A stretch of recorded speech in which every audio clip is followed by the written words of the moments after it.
വെള്ളിയാഴ്ച കഴിഞ്ഞാൽ നമുക്ക് എന്താണ് നടക്കുന്നത്, എന്താണ് അവിടെ ചെയ്യുന്നത്, ലോകത്തിൻ്റെ എങ്ങനെ ലോകം മാറുന്നു എന്നുള്ളത് നമുക്കറിയാം. വെറും ഈ ഒരു ഷെയർ മാർക്കറ്റ് കയറ്റി ഇറക്കാൻ വേണ്ടിയിട്ട് മാത്രമാണ് ഈ യുദ്ധത്തിൻ്റെ തന്ത്രം. അങ്ങനെ ഒരുപാട് കാലങ്ങൾക്ക് ശേഷം, 100 ദിവസങ്ങൾക്ക് ശേഷം ലോകമഹായുദ്ധം എന്നുണ്ടാവും എന്ന് വിചാരിച്ച പോലെ ഒരു അണുബോംബിലായിരിക്കും ഇതിൻ്റെ ഒരു അവസാനം എന്ന് പ്രതീക്ഷിച്ചിരുന്ന നമ്മൾ. അങ്ങനെ എല്ലാവരുടെ പ്രാർത്ഥനകൾക്കും ഒടുവിൽ ഈ ഒരു യുദ്ധം അവസാനിക്കാൻ പോവുകയാണ് കേട്ടോ. അങ്ങനെ ട്രംപ് പറഞ്ഞിരിക്കുകയാണ്, ഇനി 19-ാം തീയതി ഈ വരുന്ന വെള്ളിയാഴ്ച ട്രംപ് എഗ്രിമെൻറ്റിൽ ഒപ്പിടാൻ പോവുകയാണ് കേട്ടോ. അതേപോലെ ഇറാൻ്റെ എല്ലാ കാര്യങ്ങളും, അതേപോലെ ഇറാൻ പറഞ്ഞ കാര്യങ്ങളെല്ലാം അംഗീകരിച്ച് കൊണ്ട് ട്രംപ് സൈൻ ചെയ്യാൻ പോകുന്നു എന്നുള്ള ന്യൂസാണ് എല്ലാവരും പരന്നുകൊണ്ടിരിക്കുന്നത് കേട്ടോ. അപ്പോൾ ഈ ഒരു ന്യൂസ് വന്ന ആ ഒരു ദിവസം മുതൽ തന്നെ എല്ലാ സാധനങ്ങൾക്കും റേറ്റ് കയറാൻ തുടങ്ങി, സ്വർണ്ണങ്ങൾക്കൊക്കെ റേറ്റ് കയറാൻ തുടങ്ങി, അതേപോലെ ഷെയർ മാർക്കറ്റൊക്കെ കുതിച്ചുയരാൻ തുടങ്ങിയിട്ടോ. നിങ്ങൾക്ക് കാണാൻ പറ്റും. ഇതേപോലെ തന്നെയാണ് ട്രംപ് ഈ ഒരു 100 ദിവസം യുദ്ധം ചെയ്യുമ്പോഴും 10 ദിവസം അങ്ങോട്ട് പറയും, 10 ദിവസം ഇങ്ങോട്ട് പറയും. ഇങ്ങനെ മാറി മാറി മാറി മാറി പറഞ്ഞ് സ്വർണ്ണത്തിന് 1,30,000 എത്തും, വീണ്ടും 1,00,000 എത്തും, വീണ്ടും 1,30,000 അടുത്തെത്തും, വീണ്ടും 1,00,000 അതേപോലെ ഇപ്പം ഇന്നലെ മുന്നേതൊക്കെ നിങ്ങൾ നോക്കിക്കഴിഞ്ഞാൽ സ്വർണ്ണത്തിൻ്റെ വിലയൊക്കെ നോക്കിക്കഴിഞ്ഞാൽ അറിയാൻ പറ്റും. ഇപ്പം സ്വർണ്ണത്തിന് കയറിക്കൊണ്ട് ിരിക്കുകയാണ്. വെള്ളിയാഴ്ച വരെ കയറും, 1.20 വരെ കയറും. എന്നിട്ട് ട്രംപ് സൈൻ ചെയ്യോ ഇല്ലേ എന്നുള്ളത് നമുക്ക് വെള്ളിയാഴ്ച ആ ഒരു ദിവസം അറിയാൻ പറ്റുള്ളൂ. അതിന് എന്തെങ്കിലും മാറ്റം വരുമോ, അത് ട്രംപ് അപ്പം പറയും ഞങ്ങൾ സൈൻ ചെയ്യുന്നില്ല, ഇറാൻ്റെ ഒരു കാര്യം ഞങ്ങൾ അംഗീകരിക്കുന്നില്ല, ഹോർമസ് കടലൊക്കെ ഞങ്ങളുടെ നിയന്ത്രണത്തിൽ തുറന്ന് എല്ലാ കപ്പലുകൾക്കും പോകാൻ പറ്റും പറഞ്ഞിട്ട് വല്ല ബോംബോ എന്തെങ്കിലും കൊണ്ടേ ഇട്ട് കഴിഞ്ഞാൽ വീണ്ടും പഴയ പോലെ ആയി. എന്താ ചോദിച്ചു കഴിഞ്ഞാൽ ട്രംപിൻ്റെ വാക്കും പഴയ ചാക്കും ഒന്നാണ്. അത് ഞാൻ പറയുന്നതല്ല, ഒരുപാട് ആളുകൾ പറയുന്നതാണ്. ഇപ്പം നമ്മൾ ട്രംപിന് ഒരുപാട് കാര്യങ്ങളാണ് ഇപ്പോൾ നിരീക്ഷിച്ചുകൊണ്ടിരിക്കുന്നത്. ട്രംപ് സംഭവം എന്താ ചോദിച്ചു കഴിഞ്ഞാൽ ഈ ഷെയർ മാർക്കറ്റ് ഇറങ്ങാതെ നോക്കുകയാണ്. പക്ഷേ യുദ്ധമൊന്നും ഇതുവരെ അവസാനിച്ചിട്ടുണ്ടായിരുന്നില്ല. ഇപ്പോൾ ചെറിയൊരു പ്രതീക്ഷ എന്താ ചോദിച്ചു കഴിഞ്ഞാൽ ഇറാനും അത് പറഞ്ഞിട്ടുണ്ട്, ഏറെക്കുറെയൊക്കെ ഒരു ധാരണയിൽ വന്നിട്ടുണ്ട് എന്ന് ഇറാനും അംഗീകരിച്ചിട്ടുണ്ട്. പക്ഷേ ഞാൻ ഒരു വെള്ളിയാഴ്ച ആയാലാണ് നമുക്കിനി എന്താ എന്നുള്ളത് അറിയുള്ളൂ. പിന്നെ ഒരുപാട് കോടി ഡോളറുകളൊക്കെ ഇറാന് വരാണ്ടായിരുന്നു, അതിൻ്റെ ഒരു ചെറിയൊരു ശതമാനം വിട്ടുകൊടുത്തിട്ടുണ്ട്. അപ്പോൾ ആ ഒരു പ്രതീക്ഷയിലൊക്കെ നമ്മൾ ഈ ഒരു യുദ്ധം അവസാനിക്കുമെന്നുള്ള പ്രതീക്ഷ. നമുക്കൊക്കെ സങ്കടം തന്നെയാണ്. എന്താ വെച്ചാൽ യുദ്ധം എങ്ങനെയും അവസാനിച്ച് കിട്ടണേ. ഒരുപാട് നിരപരാധികളായിട്ടുള്ള ഒരുപാട് ആളുകൾ മരിച്ചു വീഴുന്ന ഈ ഒരു യുദ്ധം കൊണ്ട് ആർക്കും ഒന്നും ഉപകാരമില്ല, എല്ലാം നഷ്ടങ്ങൾ മാത്രമേ ഉള്ളൂ എന്ന് നമുക്ക് എല്ലാവർക്കും അറിയാം.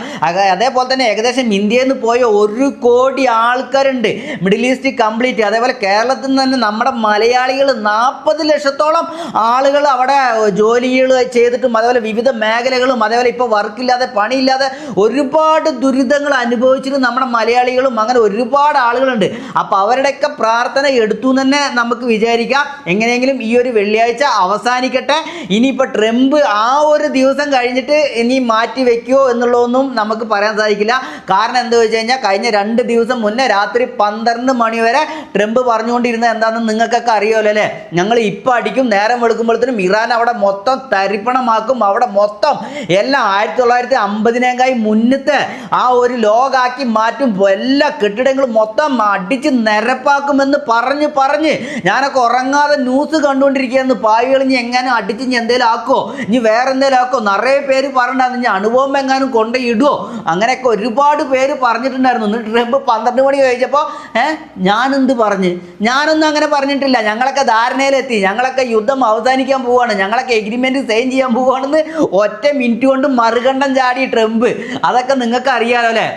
അപ്പം എന്ത് ചെയ്തു, വീണ്ടും ഷെയർ മാർക്കറ്റ് ചെറുന്ന് പിറ്റേ ദിവസം മുതൽ കയറി, സ്വർണ്ണവില കയറി, എല്ലാം കയറി. പിന്നെ വീണ്ടും യുദ്ധം തുടങ്ങിയപ്പോൾ എല്ലാം ഇറങ്ങി. ഇപ്പോൾ സ്വർണ്ണവില ഇപ്പോൾ 1,00,000 അടുത്തൊക്കെ എത്താറായപ്പോൾ വീണ്ടും സൈൻ ചെയ്യാൻ പോണു. യുദ്ധം അവസാനിച്ചു, ഇറാൻ്റെ എല്ലാ കണ്ടീഷൻസും അവസാനിപ്പിക്കുന്നു, അതേപോലെ എല്ലാം ഞങ്ങൾ അംഗീകരിച്ചു എന്ന് പറഞ്ഞിട്ട് ഇപ്പോൾ വീണ്ടും അടുത്ത ചർച്ചകൾക്ക് ഓക്കെ എന്ന് പറഞ്ഞിട്ട് ട്രംപ് വന്നിരിക്കുകയാണ്.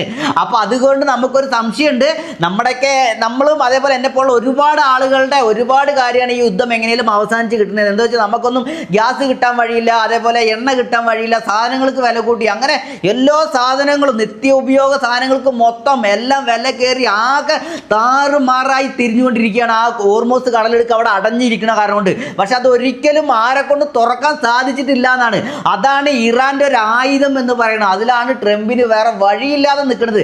ട്രംപ് എല്ലാ വഴിയും നോക്കി, എല്ലാ കാര്യങ്ങളും നോക്കി, പക്ഷെ ഒന്നുകൊണ്ടും ആ ഒരു ഹോർമൂസ് കടലെടുക്ക് തുറക്കാൻ പറ്റിയിട്ടില്ല. അപ്പൊ ലാസ്റ്റ് ട്രംപ് ഇത് ഞങ്ങൾ അംഗീകരിച്ചു, ഞങ്ങൾ ഇറാൻ എന്ത് പറഞ്ഞാലും അംഗീകരിക്കുകയാണ്, കുഴപ്പമില്ല എന്ന് പറഞ്ഞിട്ട് സൈൻ ചെയ്യാനുള്ള എല്ലാ ഇതും ഇനി വെള്ളിയാഴ്ചയാണ് സൈൻ ചെയ്യാൻ പോകുന്നത്. അത് നമുക്കറിയാം. ഇനി എങ്ങനെ സൈൻ ചെയ്യോ അതോ ഈ ഇസ്രായേൽ ഇനി എന്ത് പറയുമെന്ന് അറിയില്ല കേട്ടോ. പക്ഷെ ഒരിക്കലും ഇസ്രായേലും ഇറാനും കൂടിയിട്ടല്ല ഈ ഒരു ധാരണയിൽ വന്നിരിക്കുന്നത് കേട്ടോ. അമേരിക്കയും ഇറാനും കൂടിയിട്ടാണ് ഈ ഒരു ഒത്തുതീർപ്പിന്റെ ഒരു ധാരണയിൽ വന്നിരിക്കുന്നത്. പക്ഷെ ഒരിക്കലും നമുക്ക് അമേരിക്കനെ കുറ്റം പറയാൻ സാധിക്കില്ല കേട്ടോ. ട്രംപിന് മനസ്സിൽ ഒരുപാട് ആഗ്രഹമുണ്ട്, യുദ്ധം നടക്കാൻ പാടില്ല, യുദ്ധം ചെയ്യാൻ പാടില്ല എന്ന്. പക്ഷേ ട്രംപിന്റെ മനസ്സും ആഗ്രഹവും ഒക്കെ നമുക്കറിയാം. പക്ഷെ ട്രംപിനെ എന്തുകൊണ്ട് ചെയ്യുന്നു വെച്ചാൽ ഇസ്രായേൽ അപ്പുറത്ത് വീണ്ടും ട്രംപിനെ കൊണ്ട് സമ്മർദ്ദം ചെലുത്തുകയാണ്. വീണ്ടും മടിക്ക് എഗ്രിമെന്റിൽ സൈൻ ചെയ്യല്ലേ, വീണ്ടും നിങ്ങൾ ചെയ്യുക. അത് എന്ത് കാട്ടി ട്രംപിനെ ചെയ്യുന്നു എന്നുള്ളത് നമുക്കറിയില്ല. അതിന്റെ ചെറിയൊരു ക്ലൂ വേണമെങ്കിൽ തരാട്ടോ ഞാൻ. എന്താ വെച്ച് കഴിഞ്ഞാൽ എഫ്സ്റ്റീൻ ഫയലിന്റെ ഒരു ക്ലൂ ആണ്. അതാണ് ഞാൻ പറഞ്ഞത്. അത് ട്രംപിനെ വരച്ച വരയിൽ നിർത്തിയൊക്കെയാണ് ഇസ്രായേൽ കേട്ടോ അമേരിക്കനെ. ആ ഒരു കാരണം കൊണ്ട് തന്നെയാണ് ഞാൻ വിശ്വസിക്കുന്നത്. ഞാൻ മാത്രമല്ല, ഒരുപാട് ന്യൂസ് ചാനലുകളും ഒരുപാട് ആളുകളും പറഞ്ഞൊരു കാര്യമാണ്. അത് കാരണം അമേരിക്കക്ക് ഒരിക്കലും ഇസ്രായേലിന്റെ വാക്ക് തട്ടി മാറ്റാൻ പറ്റില്ല, വേറെ വഴിയില്ല. പക്ഷെ അമേരിക്കയുടെ കയ്യിലാണ് ഈ ഒരു ലോകത്തിന്റെ നിയന്ത്രണം കിടക്കുന്നത്. അതറിയാം നിങ്ങൾക്ക്. അമേരിക്ക ഇപ്പൊ ട്രംപിന്റെ വായന്ന് എന്ത് വരുന്നോ അതാണ് ലക്ഷക്കണക്കിന് കോടികളുടെ കയറ്റും ഇറക്കും ഒരൊറ്റ വാക്കുന്നാണ് വരുന്നത്. ജസ്റ്റ് ഒന്ന് നിങ്ങൾ സ്വർണ്ണവില എടുത്ത് നോക്കിയാൽ തന്നെ നിങ്ങൾക്ക് അറിയാൻ പറ്റും. അപ്പോൾ ഇസ്രായേൽ പറയുകയാണെങ്കിൽ വെള്ളിയാഴ്ച വരെ ഇസ്രായേൽ വിട്ടുവെക്കും. ഈ വെള്ളിയാഴ്ച ഫോൺ ചെയ്ത് പറയുകയാണ് ട്രംപ് ഈ യുദ്ധം ഒരിക്കലും എഗ്രിമെന്റിൽ സൈൻ ചെയ്യരുത്, യുദ്ധം ഒരിക്കലും അവസാനിക്കരുത്, ഉടനെ നമുക്ക് അവിടെ അടിച്ചേ പറ്റുള്ളൂ പറയുമ്പോൾ ട്രംപ് എന്ത് പറയും? ഞങ്ങൾ ഇസ്രായേലിന് ഒരിക്കലും ഇറാൻ ഒരിക്കലും ഞങ്ങൾ അംഗീകരിക്കില്ല, ഞങ്ങൾ ബോംബിടാൻ പോവുകയാണ്, അവിടെ മൊത്തം നശിപ്പിക്കാൻ പോവുകയാണ് എന്ന് പറയും. അപ്പോൾ ട്രംപിന് വേറെ വഴിയില്ല.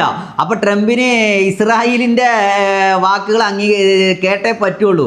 എന്താ വെച്ച് കഴിഞ്ഞാൽ ആ ഒരു ലെവലിലാണ് ട്രംപ് ആക്കിയിരിക്കുന്നത്. അമേരിക്കയുടെ ഇന്നത്തെ കണ്ടീഷൻ എന്ന് പറഞ്ഞു കഴിഞ്ഞാൽ ഇസ്രായേലിൻ്റെ കയ്യിലാണ്. ഇസ്രായേൽ പറയുന്ന പോലെ തന്നെയാണ് ഏകദേശം പകുതി മുക്കാലും നാടുകളൊക്കെ ഇസ്രായേലിൻ്റെ ഒരു കയ്യിൽ തന്നെയാണ്. അതിന് വേറെ വഴിയില്ല. എല്ലാം അവർ പിടിച്ചൊതുക്കിയിരിക്കുകയാണ്. അത് നിങ്ങൾക്ക് മനസ്സിലായില്ല. അത് കാരണമാണ് ഈ യുദ്ധങ്ങളൊന്നും അവസാനിക്കാത്തത്. ഇസ്രായേൽ എന്ത് തീരുമാനിക്കുന്നോ അത് മാത്രമാണ് ഇവിടെ നടക്കുള്ളൂ. ഇനിയിപ്പോൾ ഈ വെള്ളിയാഴ്ച നോക്കി അറിയാം നമുക്ക് ഈ ഒരു അഗ്രിമെന്റിൽ സൈൻ ചെയ്യോ ഇല്ലേ എന്നുള്ളത്. അത് നോക്കിക്കഴിഞ്ഞാൽ നിങ്ങൾക്കറിയാം. സൈൻ ചെയ്ത് കഴിഞ്ഞാൽ ഓക്കെ എന്ന് പറഞ്ഞു കഴിഞ്ഞാൽ നമുക്ക് വിശ്വസിക്കാം, ആ കുഴപ്പമില്ല, യുദ്ധം ഏകദേശം യുദ്ധം അവസാനിക്കുന്നു എന്ന് പറഞ്ഞിട്ടല്ല കേട്ടോ സൈൻ ചെയ്യുന്നത്. താൽക്കാലികമായിട്ട് ഞങ്ങൾ രണ്ടുപേരുടെ കാര്യങ്ങളും അംഗീകരിക്കുന്നു എന്ന് പറഞ്ഞിട്ടാണ് എഗ്രിമെന്റിൽ സൈൻ ചെയ്യുന്നത്. അപ്പോൾ യുദ്ധം അവസാനിക്കും എന്നുള്ളത് തന്നെയാണ് അതിൻ്റെ അർത്ഥം. പക്ഷേ യുദ്ധം അവസാനിപ്പിക്കുന്നു എന്ന് പറഞ്ഞിട്ടല്ല, അംഗീകരിക്കുന്നു. എന്താ വെച്ച് കഴിഞ്ഞാൽ അവരുടെ താല്പര്യങ്ങളും ഇവരുടെ താല്പര്യങ്ങളും രണ്ടു കൂട്ടരും അംഗീകരിക്കുന്നു എന്ന് പറഞ്ഞിട്ട് സൈൻ ചെയ്യുക, അത്രയേ ഉള്ളൂ. അപ്പോൾ അവരെന്താണോ പറഞ്ഞത് അവരതിന് മുമ്പേ തന്നെ ഇറാന് പറഞ്ഞിട്ടുണ്ടെന്ന് 10ഓളം കണ്ടീഷൻസുകൾ പറഞ്ഞിട്ടുണ്ടായിരുന്നു. ഹോർമൂസ് കടലെടുക്ക് അവരുടെ തന്നെ നിയന്ത്രണത്തിൽ വരും. അതേപോലെ അമേരിക്കയുടെ മിലിറ്ററി ബേസ് ഒക്കെ ഒരുപാട് മിഡിൽ ഈസ്റ്റിലുണ്ട്, അവിടെ നിന്നൊക്കെ കുറേയൊക്കെ വരണം എന്ന് പറഞ്ഞിട്ടുണ്ടായിരുന്നു. അതേപോലെ ഒരുപാട് മില്യൺ കണക്കിന് ഡോളർ പൈസ അവിടെ കെട്ടിക്കിടക്കുന്നുണ്ട്, അതും തരണം എന്ന് പറഞ്ഞിരുന്നു. അതിലത്തെ ഒരു ചെറിയ ശതമാനമൊക്കെ കൊടുത്തിട്ടുണ്ടായിരുന്നു. അതേപോലെ തന്നെ വെള്ളിയാഴ്ച കഴിഞ്ഞാൽ നമുക്ക് എന്താണ് നടക്കുന്നത്, എന്താണ് അവിടെ ചെയ്യുന്നത്, ലോകത്തിൻ്റെ എങ്ങനെ ലോകം മാറുന്നു എന്നുള്ളത് നമുക്കറിയാം. വെറും ഈ ഒരു ഷെയർ മാർക്കറ്റ് കയറ്റി ഇറക്കാൻ വേണ്ടിയിട്ട് മാത്രമാണ് ഈ യുദ്ധത്തിൻ്റെ തന്ത്രം, അതോ വെറും ഈ ഒരു സ്വർണ്ണവില അതുപോലെ ആഗോള വിപണി മൊത്തം കയറ്റി ഇറക്കാൻ വേണ്ടിയിട്ടാണോ ഈ ഒരു ഐഡിയ എന്നുള്ളത് മനസ്സിലാക്കാം. നമുക്ക് ഒരുപാട് കാര്യങ്ങൾ നമുക്ക് ട്രംപ് തന്നെ മനസ്സിലാക്കിപ്പിച്ച് തന്നിട്ടുണ്ട്. ഒരുപാട് ട്രംപിൻ്റെ ന്യൂസുകളും അതേപോലെ ട്രംപ് എഴുതുന്ന വാക്കുകളൊക്കെ നോക്കിക്കഴിഞ്ഞാൽ അറിയാം. ഇതുവരെ നമ്മൾ പറയും ഇന്ന് കഴിഞ്ഞാൽ നാളെ വേറെ ഒന്ന് പറയും, അങ്ങനെയാണ് ഇതുവരെ ട്രംപ് പറഞ്ഞിട്ടുണ്ടായിരുന്നുള്ളൂ.